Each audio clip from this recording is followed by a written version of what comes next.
So you want to make a video about rare books. Welcome to a video on videos. In this episode, we will go over how to put your footage together in Blender, including accomplishing the ever-popular Ken Burns panning effect.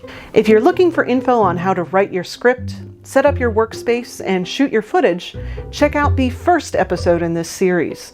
I'm Ali Alvis, who you may know better as Book Historia. I'm a former Special Collections librarian and current rare book cataloger at antiquarian book dealer Type Punch Matrix. I am completely self-taught when it comes to video making. All of my techniques come from YouTube tutorials, trial and error, or banging my head against a wall until something happened. All that is to say, if you can find better instruction out there on how to make videos, use that. This is just what works for me and will not be one size fits all. So let's get technical. Make sure to budget plenty of time for these steps, as it takes a while to transfer files, render the videos, etc. I set up my file hierarchy like this. Each video has its own dedicated folder. Assets I use repeatedly, like titles and my theme music, have their own folder higher up in the hierarchy. Beyond that, I try not to nest things too much, just for ease of locating them when I'm working in Blender. You can use whatever organizational method suits you best, but do not move files around once you start editing in Blender. Blender uses file paths to create videos. So if a file path changes, your image/b-roll/sound/whatever just won't show up in your finished video. I've linked the tutorials I use to set up my Blender workspace in the description. I recommend you follow them just to get a sense of how setting up your workspace works. And then you can change them based on what tools you use most often. Note that the tutorial is for a slightly older version of Blender, but the settings the video talks about are still in relatively the same places. Note that my video will be using Blender version 2.83. An important thing to remember is that the file you create in Blender will not be a video file until you render it. The Blender file type can be opened with Blender, but can't be put on YouTube or other platforms. The Blender file is basically a collection of file paths. Rendering is the process of bringing all of those file paths into a single video file. I'll talk about that more later. The first step of my editing process is cutting my raw footage. In Blender, go to Add, then select Movie, and find your raw video file. At this point, I'm not worried about inserting B-roll, graphics, titles, or anything else. I'm just cutting out flubs, dead air, cat meows, that sort of thing. I also cut out the video portions of the places where I'm reading directly off my script, like so. Blender lets you cut both audio and video at the same time.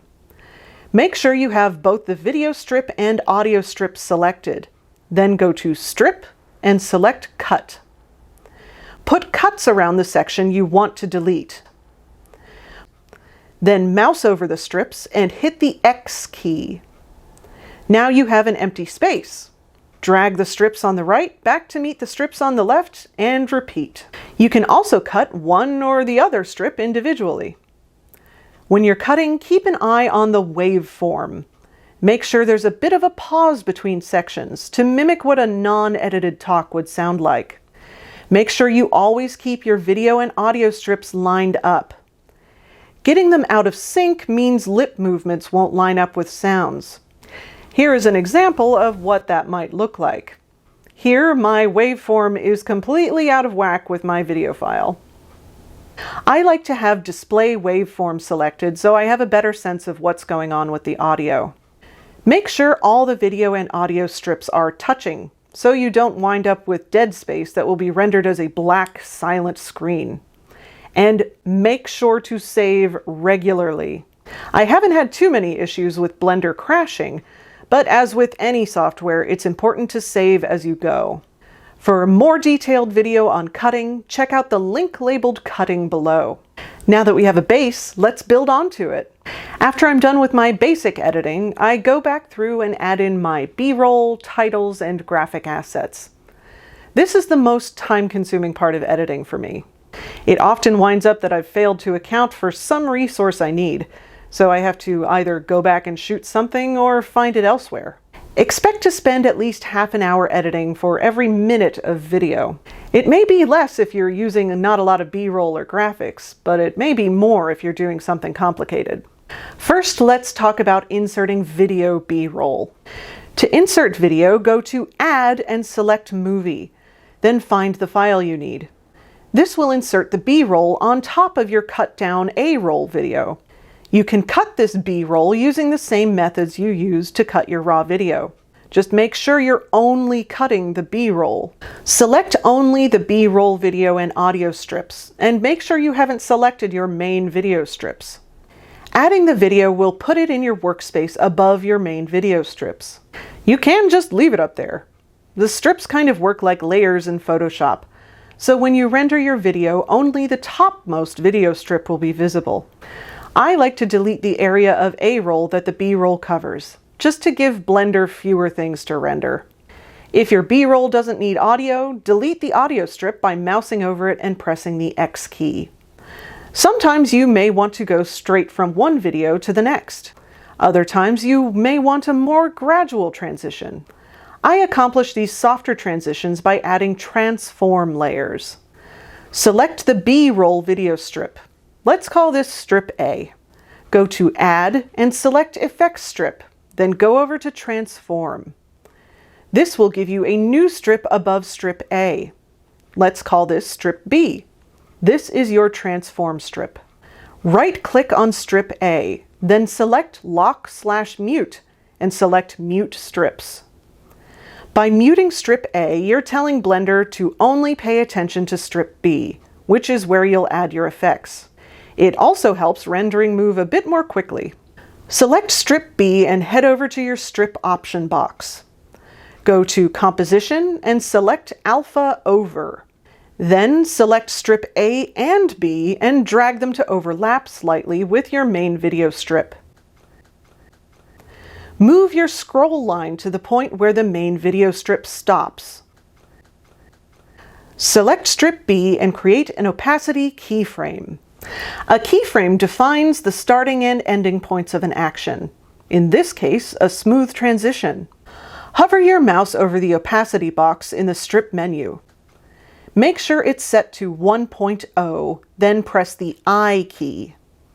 This is the end of the transition, when strip B is fully opaque. Now move your scroll line back to where strip B starts. Set the opacity to 0. Then hover your mouse over the box and again press the I key. Strip B will now fade from fully transparent to fully opaque between those two frames. You can also accomplish this with crossfades. You can learn more about this technique in the link labeled crossfading below. Now let's talk still photos. Blender kind of mangles the aspect ratio of most photos because it's trying to fit them into a 1920 by 1080 rectangle. To deal with this, I paste all of my photos into a 1920 by 1080 canvas in Affinity Photo and export them as PNGs. I usually just fill the space around the photo with black, but if I'm feeling fancy, I'll try to match the photo's predominant color. I base my technical method of panning around photos on the Ken Burns tutorial I linked below. This tutorial uses an older Blender interface, but all of the concepts and techniques are the same. Panning and zooming is also accomplished with transform layers and keyframes. Go to Add and select Image/Sequence and pick your image. Go to the Strip menu and under Transform, tick the Offset box. This will keep your photo's aspect ratio. Drag out the arrows at the end of the strip for as long as you want the photo to be on screen. Now make your transform layer just like you did for your B-roll video strip. Select, Add, Effect Strip, Transform, and Mute. For this example, I will slowly zoom into one spot on the page. I will be using Position X, Position Y, and Scale in the Effect Strip menu of the Strip menu. Move your scroll line near the start of your photo strip. Not quite to the very beginning. You want your audience to be able to take in the initial image before it begins to move. I usually start my animation a second or two in. Adjust the position X, position Y, and scale amounts until you have your photo situated where you want the zoom to start. Now mouse over those three boxes one by one and press the I key in each to create keyframes. Next, move your scroll line to where you want your transition to stop. Again, leave a couple of seconds at the end for your audience to take in the image. Adjust the position X, position Y, and scale amounts until you have your photo situated where you want the zoom to finish. Mouse over each of those three again and press I for each. And ta-da! A nice zoom.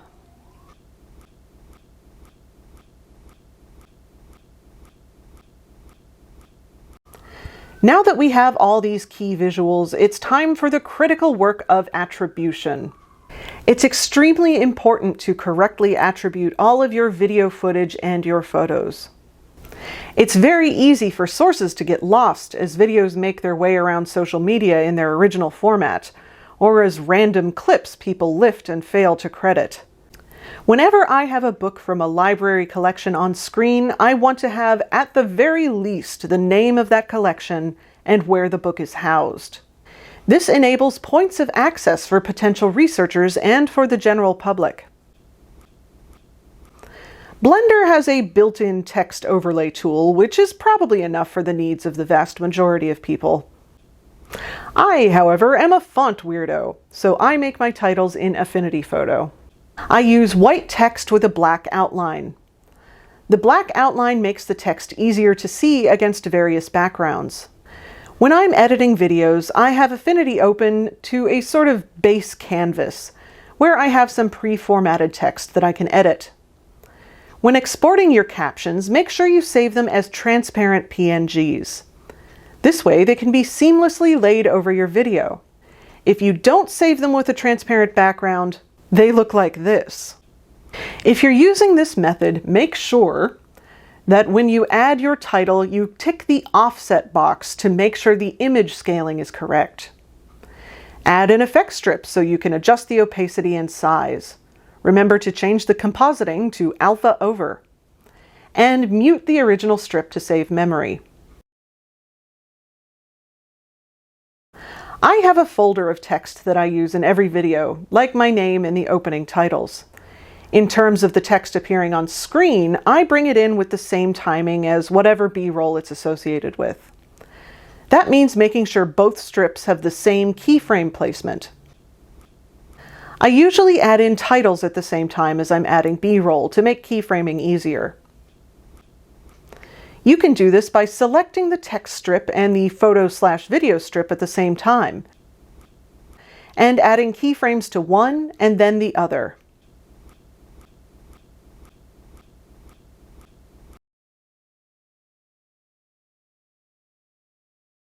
In a similar vein to titles are graphics. I don't use many graphics in my videos aside from my trusty manicule pointer. Like the text, I make any graphics I use in Affinity Photo and save them as transparent PNGs. You can move graphics around using transform strips, keyframes, and the position X and Y values. We've got all our visuals lined up. Now it's time for some jams. A popular way of incorporating music into your videos is to have it running in the background constantly at a very low level. This creates a sense of cohesion and also fills up any awkward silences. If you're going to use music in your video, and you should, it's important to use non-copyrighted royalty-free music, or to secure the proper rights to the music you want to use.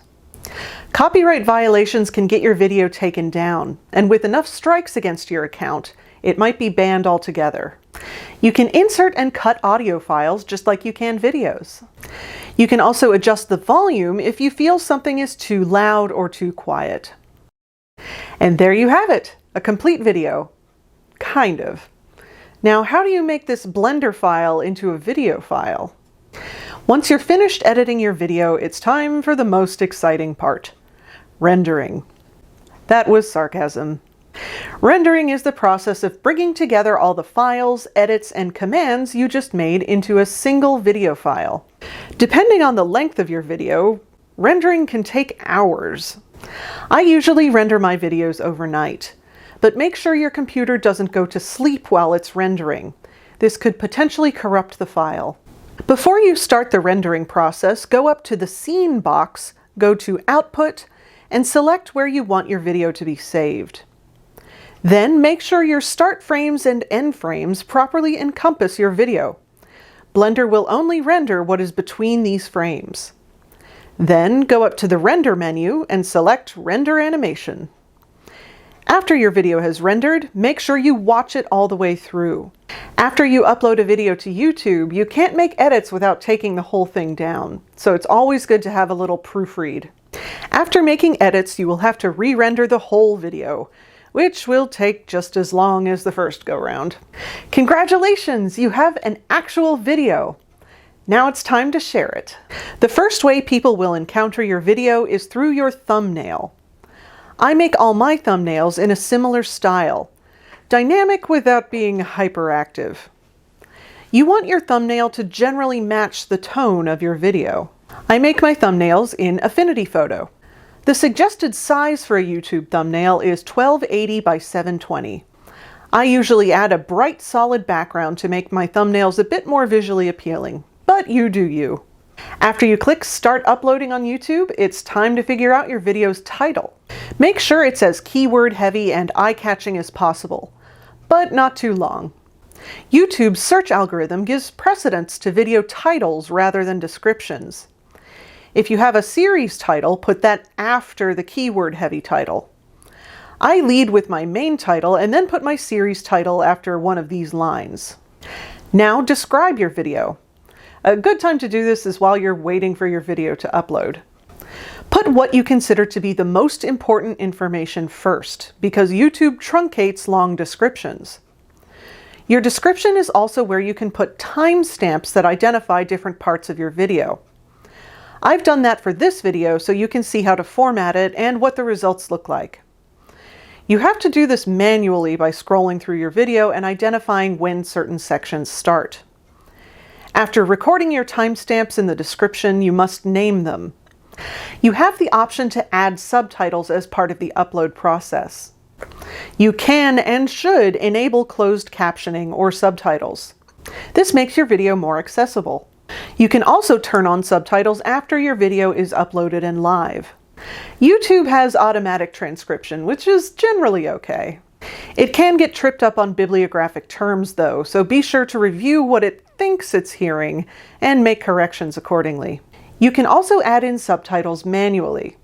There are a few other options available when you upload, like ending cards. YouTube allows you to add links to your channel and your other videos to the end of your videos. This can be a handy way to drive traffic to the next video in the series, for example. You can reposition how they display somewhat, but be careful not to place them over your face or anything important. You're so close to going live, you can taste it. So when's the best time to post your video? There are plenty of sites out there that will tell you the best time of day to have your video go live. I prefer to post my videos on Tuesdays at 8 a.m. for a few reasons. Mondays are when everybody's trying to get back into the swing of the work week. Posting on Tuesday gives you the whole rest of the week to promote the video. And posting in the morning allows the video to be properly indexed by YouTube's search algorithm, so it can be findable by more primetime watchers. I treat my YouTube series more like a TV show than a Netflix show. I organize the episodes into seasons and post one episode a week. This gives me a specific video to promote one at a time, and may help build anticipation by adhering to a schedule. At least I hope it does. I have no real data to back that up, just vibes. It's really up to you if you want to post your entire series in one go or build up momentum over several weeks. But just uploading your video does not always drive views. Promotion is an important part of getting people to watch your carefully crafted content. Promoting your video across different social media platforms requires a couple additional visual assets. I generally repurpose my thumbnail to post on Twitter and Instagram. However, I edit it to the optimal orientation and size for each platform. When I'm promoting a video, I also add a short clip to give people a preview of the content. Once you've posted your video, it's important to listen out for constructive feedback. You may get a number of spam comments or just crappy comments. YouTube does allow you to delete comments, so make liberal use of that feature. The trolls are not worth engaging with. At the end of my videos, I always ask people to comment with suggestions for future topics of videos. I've also had comments noting an area of weird audio or other technical oddities that I can make note of and fix in future videos. So that's a wrap on this second part of how to make a video about rare books. As always, likes and comments are very appreciated. And if you do use these videos to make your own videos, please let me know. I would love to watch them. Thank you for tuning in, and I hope this was useful for you.